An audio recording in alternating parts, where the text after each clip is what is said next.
Hello दोस्तों, नमस्कार। Shweta blog में आप सभी का स्वागत है। और मैं आज बृहस्पतिवार का कथा सुनाने वाली हूं आप लोगों को, और साथ साथ बृहस्पतिवार का पूजा विधि भी दिखाऊंगे। जो लोग बहुत बिजी रहते हैं वो मोबाइल से कथा सुन करके पूजा कर सकते हैं। कथा सुनना इस पूजा में बहुत ही इम्पोर्टेंट होता है। बिना कथा का व्रत अधूरा माना जाता है। तो चलिए कथा शुरू करते हैं। प्राचीन समय की बात है। भारत में एक राजा राज्य करता था। वह बड़ा प्रतापी तथा दानी था। नित्य प्रति मंदिर में जाकर भगवान दर्शन करता था। वो ब्राह्मण तथा गुरु का सेवा किया करता था। उसके द्वार से कोई भी याचक निराश होकर नहीं लौटता था। वो प्रत्येक गुरुवार को व्रत रखता एवं पूजन करता था। हर दिन गरीबों की सहायता करता था। परंतु यह सब बात उनकी रानी को अच्छी नहीं लगती थी। वो न व्रत करती थी और न ही किसी को एक भी पैसा दान में देती थी। वो राजा से भी ऐसे करने से मना किया करती थी। एक समय की बात है। राजा शिकार खेलने वन को चले गए। घर पे रानी और दासी थी। उसी समय गुरु बृहस्पति साधारण साधु के रूप धारण करके राजा के दरवाजे पे भिक्षा मांगने आए। साधु ने रानी से भिक्षा मांगी तो कहने लगी, हे साधु महाराज, मैं इस दान पुण्य से तंग आ गई हूँ।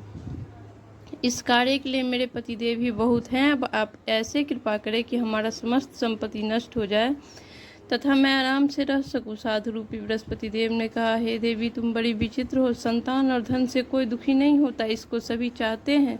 पापी भी पुत्र और धन का इच्छा करता है। अगर तुम्हारे पास अधिक धन है तो तुम भूखे मनुष्य को भोजन करवाओ, प्याव लगवाओ, ब्राह्मणों को दान दो, मंदिर धर्मशाला बनवाओ, कुमारी कन्याओं का विवाह कराओ, साथ ही यज्ञ करो। इस प्रकार के कर्म से तुम्हारे कुल का यश बढ़ेगा तथा लोक में सिद्धार्थ होंगे एवं स्वर्ग की प्राप्ति होगी। परंतु रानी साधु की इन बातों से खुश नहीं हुई। उसने कहा, हे साधु महाराज, मुझे ऐसे धन की आवश्यकता नहीं जिसे रखने और संभालने में मेरी समस्त समय नष्ट हो जाए।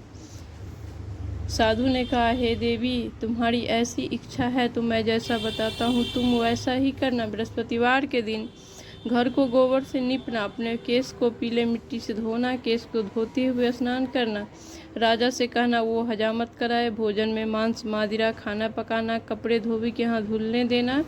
इस प्रकार 7 बृहस्पतिवार करने से तुम्हारी संपत्ति नष्ट हो जाएंगी। यह कहकर साधु रूपी महाराजी बृहस्पति देव अंतर्ध्यान हो गए। रानी ने साधु के कहे अनुसार 7 बृहस्पतिवार तक वैसे ही कार्य करने का विचार किया। साधु के बताए अनुसार कार्य करते हुए केवल 3 ही बृहस्पतिवार बीती थी। उनकी समस्त संपत्ति नष्ट हो गए। भोजन के लिए दोनों समय परिवार तरसने लगे, सांसारिक सुखों से दुखी रहने लगे। तब वह राजा अपनी रानी से कहने लगे कि हे रानी, तुम यहाँ पे रहो, मैं दूसरे देश को जाता हूँ, क्योंकि यहाँ पे मुझे सभी मनुष्य जानते हैं, इसीलिए कोई कार्य नहीं कर सकता। अब मैं प्रदेश जा रहा हूँ, वहाँ कोई काम धंधा करूँगा, शायद हमारा भाग्य बदल जाए। ऐसा कहकर राजा प्रदेश चले गए। वो वहाँ जंगल से लकड़ियाँ काटकर किसी शहर में बेचते। इसी तरह जीवन व्यतीत करने लगे। इधर राजा के बिना रानी और दासी दुखी रहने लगी। किसी दिन भोजन मिलता, किसी दिन जल पीकर ही रहना पड़ जाता। एक समय रानी और दासी को 7 दिन बिना भोजन का व्यतीत करना पड़ा तो रानी ने अपनी दासी से कहा, हे दासी, यहाँ पास के ही नगर में मेरी बहन रहती है, वो बहुत धनवान है। तुम उसके पास जाओ और 5 सेरा बोझर मांग ले, जिससे कुछ समय की गुजारा हो जाएगी। दासी रानी की बहन के पास गई। रानी की बहन उस समय बृहस्पतिवार की कथा सुन रही थी। दासी ने अनेकों बार रानी की बहन से कहा कि हे रानी, मुझे आपकी बहन ने भेजा है, मुझे 5 सेरा बोझर दे दो। परंतु रानी की बहन से कोई उत्तर नहीं दिया गया, क्योंकि उस समय वो बृहस्पति देव की कथा सुन रही थी। दासी को जब रानी की बहन से कोई उत्तर नहीं मिला तो वो दुखी हुई, उसे क्रोध भी आया। वो लौट कर रानी से बोली, हे रानी, आपकी बहन बहुत ही धनवान स्त्री है, वो छोटे लोग से बात नहीं करती। मैंने उनसे कहा, उन्होंने कोई उत्तर नहीं दिया, मैं वापस चली आई। रानी बोली, हे दासी, इसमें उसका कोई दोष नहीं है। जब बुरे समय आते हैं तो कोई भी सहारा नहीं देते। अच्छे बुरे का पता हमें विपत्ति के समय लगता है। जो ईश्वर की इच्छा होगी वही होगी, ये सब हमारे भाग्य का दोष है। उधर रानी की बहन ने सोचा कि मेरी बहन की दासी आई थी, परंतु मैं उनसे नहीं बोली, इससे वो बहुत दुखी हुई होगी। अतः कथा सुन विष्णु भगवान का पूजा समाप्त कर अपने बहन के घर आई और कहने लगी, हे बहन, मैं बृहस्पतिवार का व्रत कर रही थी, तुम्हारी दासी हमारे घर पे गई थी, परंतु जब तक कथा होती है हम लोग नहीं उठते हैं और नहीं बोलते हैं, इसीलिए नहीं बोले। कहो दासी क्यों गई थी? रानी बोली, हे बहन, हमारे घर में अनाज नहीं था, वैसे भी तुमसे कोई बात मैं छिपाना नहीं चाहती, इसी कारण दासी को मैंने तुम्हारे पास 5 सेरा बोझर लेने के लिए भेजा था। रानी की बहन बोली, बहन देखो, बृहस्पति भगवान सभी की मनोकामना पूर्ण करते हैं, शायद तुम्हारे घर में अनाज रखा हो। ये सुनकर दासी घर के अंदर गई तो उसे एक घड़ा बोझर से भरा हुआ मिल गया। बड़ी हैरानी हुई क्योंकि उसने एक एक बर्तन को झाड़ करके देख लिया था। दासी बाहर आकर रानी को बताई। दासी अपनी रानी से कहने लगी, हे रानी देखो, जब हमको अन्न नहीं मिलता तो हम हर रोज ही व्रत करते हैं, अगर इनसे व्रत की विधि पूछ लिया जाए तो हम भी किया करेंगे। दासी के कहने पर रानी ने अपनी बहन से बृहस्पतिवार के व्रत के बारे में पूछा। उसकी बहन ने बताया, हे रानी बहन, बृहस्पतिवार को सूर्योदय से पूर्व उठकर स्नान आदि करके बृहस्पतिवार का व्रत करना चाहिए, लेकिन उस दिन सिर नहीं धोना चाहिए। बृहस्पतिवार के व्रत में चने के दाल और मुनक्के से विष्णु भगवान का और केले का पेड़ का पूजा करना चाहिए तथा दीपक जलाना चाहिए। उस दिन एक समय भोजन करे, भोजन पीले खाद्य पदार्थ का करे तथा कथा सुने। इस प्रकार करने से गुरु भगवान प्रसन्न होते, अन्नपुत्र धन देते, मनोकामना पूर्ण करते। व्रत और पूजा की विधि बताकर रानी की बहन अपने घर को लौट गई। रानी और दासी दोनों ने निश्चय किया कि बृहस्पति देव भगवान का पूजा जरूर करेंगे। 7 दिन बाद जब बृहस्पतिवार आया तो उन्होंने व्रत रखा, घुड़सवार से चने गुड़ आदि बीन लाई, उसी दाल से केले के वृक्ष का पूजा किया। अब भोजन पीला कहाँ से लाए, दोनों बहुत ही दुखी हो गई, परंतु उन्होंने व्रत किया था, इस कारण बृहस्पति भगवान प्रसन्न थे। एक साधारण व्यक्ति के रूप में 2 थालियों में सुंदर पीली भोजन लेकर आए और दासी को देकर बोले, ये भोजन तुम और तुम्हारी रानी के लिए है, तुम दोनों करना। भोजन पाकर दासी बड़ी प्रसन्न हुई और रानी से बोली, रानी जी भोजन कर लो। रानी को भोजन आने के बारे में कुछ भी पता नहीं था, इसीलिए वो दासी से बोली, जा तुम ही भोजन कर ले, क्योंकि तुम मेरा व्यर्थ में हंसी उड़ाती रहती है। दासी बोली, एक व्यक्ति भोजन दे गए हैं। रानी कहने लगी, वो तुम्हारे लिए दे गए होंगे, तुम ही कर लो। दासी ने कहा, वो व्यक्ति हम दोनों के लिए 2 थालों में सुंदर पीली भोजन दे गए हैं, इसीलिए हम दोनों साथ साथ भोजन करेंगे। दोनों ने गुरुवार भगवान को नमस्कार किया और भोजन करना प्रारंभ किया। उसके बाद से प्रत्येक बृहस्पतिवार को गुरु भगवान का व्रत रखने लगी। बृहस्पति भगवान की कृपा से उसके पास धन हो गया, परंतु रानी फिर पहले की तरह आलस करने लगी। तभी दासी बोली, देखो रानी, तुम पहले भी इसी प्रकार आलस करती थी, तुम्हें धन को रखने में कष्ट होता था, इसी कारण सभी धन नष्ट हो गए। अब गुरु भगवान की कृपा से ये धन मिला है तो फिर तुम्हें आलस नहीं करना चाहिए। बड़ी मुसीबतों के बाद ये धन हमें प्राप्त हुआ है, इसीलिए हमें दान पुण्य करना चाहिए। तुम भूखे मनुष्य को भोजन करवाओ, प्याव लगवाओ, ब्राह्मणों को दान दो, कुआं खुदवाओ, मंदिर पाठशाला बनवाओ तथा कुमारी कन्याओं का विवाह करो। धन को शुभ कार्य में खर्च करो, जिससे तुम्हारे कुल का यश बढ़ेगा तथा पितृ भी प्रसन्न होंगे। दासी की बात मानकर रानी इसी प्रकार का कर्म करना प्रारंभ किया। उनका काफ़ी यश फैलने लगा। एक दिन दासी और रानी आपस में विचार करने लगी कि न जाने राजा कौन से देश में होंगे, उनकी कोई खोज खबर नहीं है। गुरु भगवान से उन्होंने प्रार्थना की। भगवान ने रात्रि में राजा को स्वप्न में कहा, हे राजा उठ, तेरी रानी तुझको याद करती है, अपने देश को लौट जा। राजा प्रातःकाल उठकर जंगल से लकड़ियाँ काट कर लाने के लिए जंगल की ओर चल पड़ा।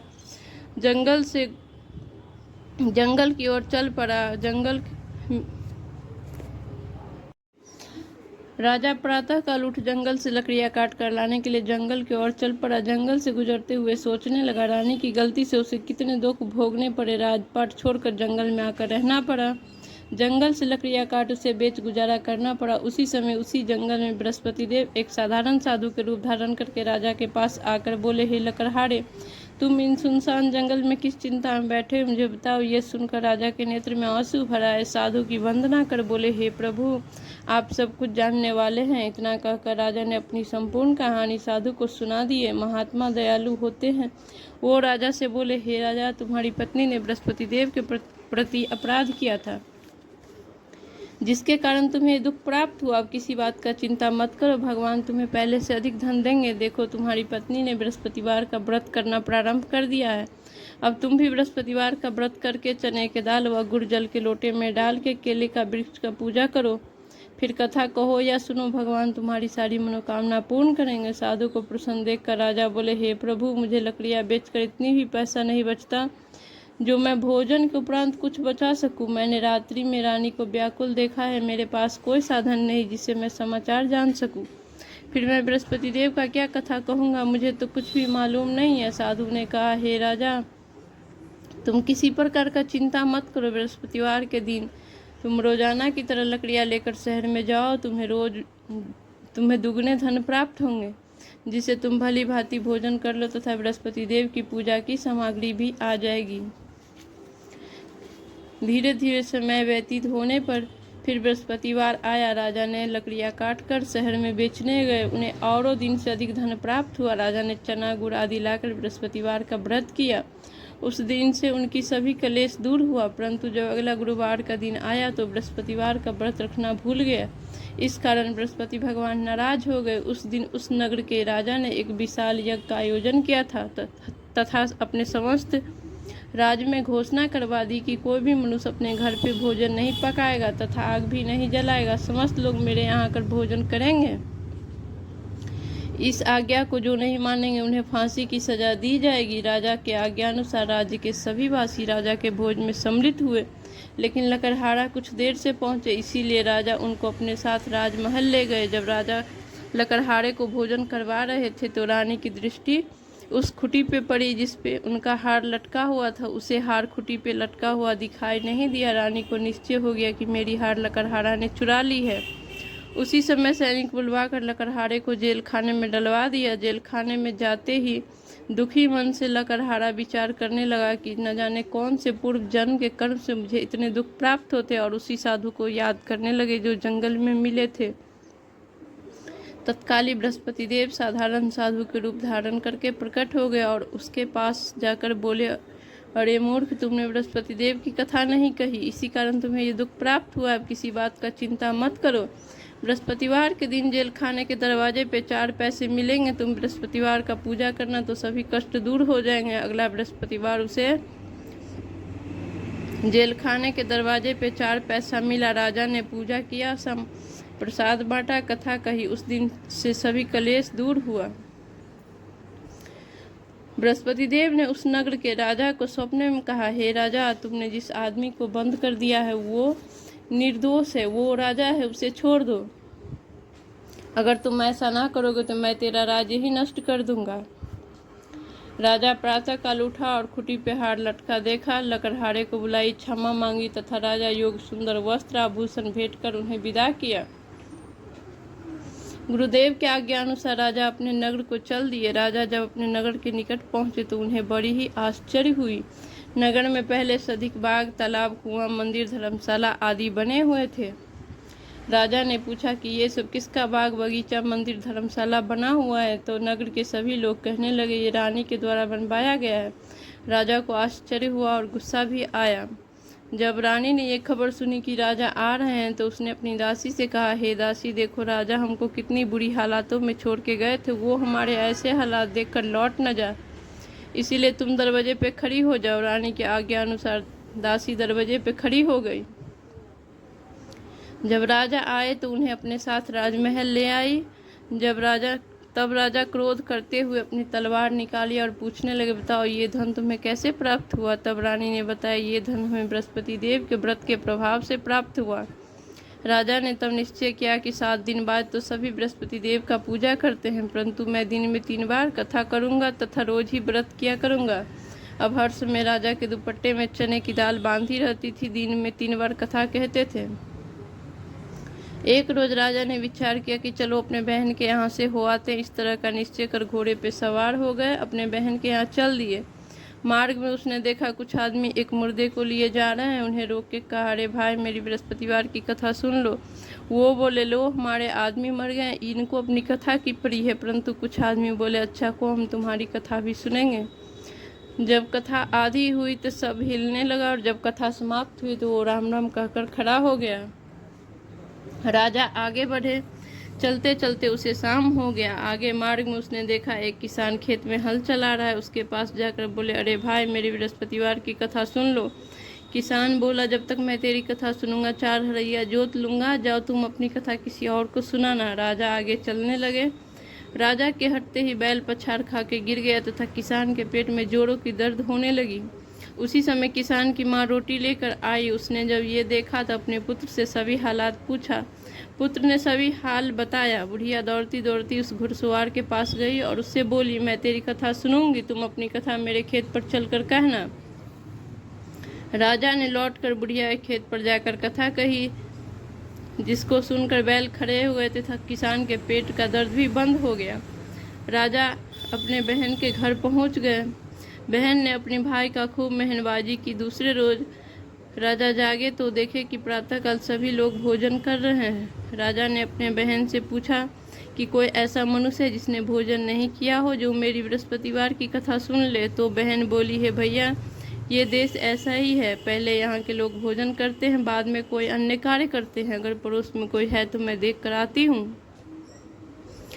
ऐसा कहकर बहन देखने चली गई, परंतु उसे कोई भी ऐसा व्यक्ति नहीं मिला जिसने भोजन नहीं किया हो। वो एक कुम्हार के घर गई, जिसका लड़का बीमार था। उसे मालूम हुआ कि उसके घर पे 3 दिन से किसी ने भी भोजन नहीं किया है। रानी ने अपनी भाई की कथा सुनने के लिए कुम्हार से आग्रह की। कुम्हार तैयार हो गया। राजा ने जाकर बृहस्पतिवार की कथा कही, जिसको सुनकर उसका लड़का ठीक हो गया। अब तो राजा की बड़ी प्रशंसा होने लगी। एक दिन राजा ने अपनी बहन से कहा, हे बहन, मैं अपने घर को जाना चाहूँगा, तुम भी तैयार हो जाओ। राजा की बहन अपने सास से अपने भाई के साथ जाने के लिए आज्ञा मांगने गई तो सास बोली, चली जा, परंतु अपने लड़कों को मत ले जा, क्योंकि तुम्हारे भाई को कोई संतान नहीं होता। बहन ने अपने भाई से कहा, हे भैया, मैं तो चलूँगी, परंतु कोई बालक नहीं चलेंगे। राजा ने कहा, जब बालक नहीं चलेंगे तो तुम चलकर क्या करोगी। दुखी मन से राजा अपने नगर को लौट आए। राजा ने अपनी रानी से कहा, हम निसंतान हैं, इसीलिए हमारे घर पे कोई भी आना पसंद नहीं करता। इतना कहकर बिना भोजन आदि किए शयन पे लेट गए। रानी बोले, हे प्रभु, बृहस्पति देव हमें सब कुछ दिए हैं, वो हमें संतान भी अवश्य देंगे। उसी रात्रि को बृहस्पति देव ने राजा को स्वप्न में कहा, हे राजा, उठ, सभी सोच त्याग दे, तेरी रानी गर्भवती है। राजा को यह जानकर बड़ी खुशी हुई। 9वें महीने बाद रानी के गर्भ से एक सुंदर पुत्र पैदा हुआ। जब राजा की बहन ने यह शुभ समाचार सुनी तो वो बहुत खुश हुई तथा बधाई लेकर अपने भाई के यहाँ आई। तभी रानी कहने लगी, घोड़ा चढ़कर न गधा चढ़कर आइए। राजा की बहन बोली, भाई, मैं इस प्रकार ना कहती तो तुम्हें औलाद कैसे मिलती। बृहस्पति देव ऐसे ही हैं, जिसके मन में जो भी मनोकामना होती है सभी को पूर्ण करते हैं। जो सद्भावना पूर्वक बृहस्पतिवार का व्रत करता है एवं पढ़ता है अथवा सुनता है और दूसरे को सुनाता है, बृहस्पति देव उन सभी का मनोकामना पूर्ण करते हैं। बृहस्पति देव उनकी सदैव रक्षा करते हैं। जो संसार में सच्चे हृदय से बृहस्पति देव का पूजा करते हैं, उनकी सभी मनोकामना उसी प्रकार पूर्ण करते हैं जैसे राजा और रानी ने बृहस्पति देव की कथा का गुणगान किया। उनकी सभी इच्छा बृहस्पति देव ने पूर्ण किया। मनुष्य को हृदय से बृहस्पति देव का जय जयकार करना चाहिए।